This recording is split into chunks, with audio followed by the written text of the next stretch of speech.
Yes sir. So 2027 March 1 నుంచి జనగణన, దేశవ్యాప్తంగా కులగణన కూడా షెడ్యూల్ ప్రకటించిన కేంద్ర ప్రభుత్వం 2 దశల్లో జరగనున్న జనాభా లెక్కల సేకరణ ఈ నెల 16న గెజిట్ నోటిఫికేషన్. 13,000 కోట్లకు పైగా వ్యయం, 30 లక్షలకు పైగా ఎన్యూమరేటర్లు. జనగణన అనంతరం లోక్సభ అసెంబ్లీ నియోజకవర్గాల పునర్విభజన. దేశవ్యాప్తంగా జనాభా లెక్కల సేకరణకు కేంద్ర ప్రభుత్వం ముహూర్తం ఖరారు చేసింది.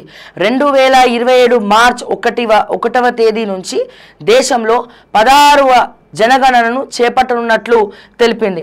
జనగణనతో పాటే కులగణన కూడా చేపడతామని తెలిపింది. ఈ మేరకు కేంద్ర హోంశాఖ బుధవారం షెడ్యూల్ను ప్రకటించింది. 2 దశల్లో జనాభా లెక్కలు సేకరించినట్లు వివరించింది. అయితే హిమపాతం ఎక్కువగా ఉండే హిమాచల్ ప్రదేశ్, ఉత్తరాఖండ్తో పాటు కేంద్ర పాలిత ప్రాంతమైన లద్దాఖ్లో 2026 అక్టోబర్ 1 నుంచి జనగణన ప్రారంభమవుతుందని కేంద్ర హోంశాఖ వెల్లడించింది. మొత్తం మీద దేశంలో 16 ఏళ్ల తర్వాత జనగణన జరగనుంది. సామాజిక ఆర్థిక వివరాలతో సమగ్రంగా జనగణన చేపట్టాలని కేంద్ర ప్రభుత్వం నిర్ణయించింది. తొలిసారిగా పౌరులే స్వయంగా ఆన్లైన్లో తమ వివరాలు నమోదు చేసుకునే అవకాశం కల్పించనున్నారు. జనాభా లెక్కల సేకరణకు 13,000 కోట్లకు పైగా వెచ్చించనున్నారు. ఈ భారీ ప్రక్రియలో 30 లక్షల మందికి పైగా ఎన్యూమరేటర్లు, సూపర్వైజర్లు పాల్గొనున్నట్లు అధికార వర్గాలు తెలిపాయి. జనగణన షెడ్యూల్పై జనాభా లెక్కల చట్టం 1948లోని సెక్షన్ 3 ప్రకారం ఈ నెల 16న అధికారికంగా గెజిట్ నోటిఫికేషన్ ఇవ్వనున్నట్లు కేంద్ర హోంశాఖ తెలిపింది. దేశంలో చివరిసారిగా 2011లో 2 దశల్లో జనాభా లెక్కలను సేకరించారు. నాటి లెక్కల ప్రకారం దేశ జనాభా 121 కోట్లు. నాటి యూపీఏ సర్కార్ జనాభా లెక్కలతో పాటు కుల గణన కూడా చేసింది, కానీ ఇప్పటికీ ఆ వివరాలను వెల్లడించలేదు. ఇటీవల బీహార్, తెలంగాణ రాష్ట్రాల్లో కులగణన సర్వే చేశారు.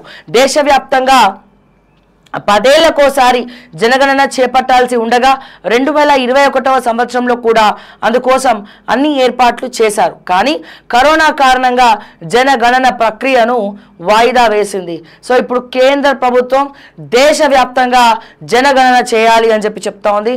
ఏళ్ల తరబడి ఆగిపోయినటువంటి జనగణన మరి ఇప్పుడు కేంద్ర ప్రభుత్వం చేయాలని చెప్పి నిర్ణయించుకుంది, నిశ్చయించుకుంది. సో తెలంగాణలో కూడా ఈ కేంద్ర ప్రభుత్వం ఆధ్వర్యంలోనే అతి త్వరలో మరి తెలంగాణలో కూడా స్టార్ట్ అవుతుంది. మరి మేబీ మళ్ళా రేవంత్ రెడ్డి గారికి ఒక ఆయుధం దొరికింది. ఇప్పుడు లోకల్ బాడీ ఎన్నికలు కాదు, మళ్ళీ జనగణన అయిన తర్వాత తెలంగాణలో కూడా అయిన తర్వాత అప్పుడు మనము షురూ చేద్దామని చెప్పి మళ్ళీ ఒక ఏమంటారు, ఒక తోక దొరికింది రేవంత్ రెడ్డి గారికి. అంటే ఒక రీజన్ కావాలి కదా, లోకల్ బాడీ ఎన్నికలు ఎందుకు పోస్ట్పోన్ చేస్తున్నారంటే ఆగో కేంద్ర ప్రభుత్వం జనగణన చేస్తుంది, సో ఇది అయిపోయినాక చేస్తే బాగుంటుంది అని చెప్పచ్చు, ఆశ్చర్యపోకర్లేదు. మరి ఈరోజు క్యాబినెట్ భేటీ ఉంది, క్యాబినెట్ మీటింగ్ ఉంది.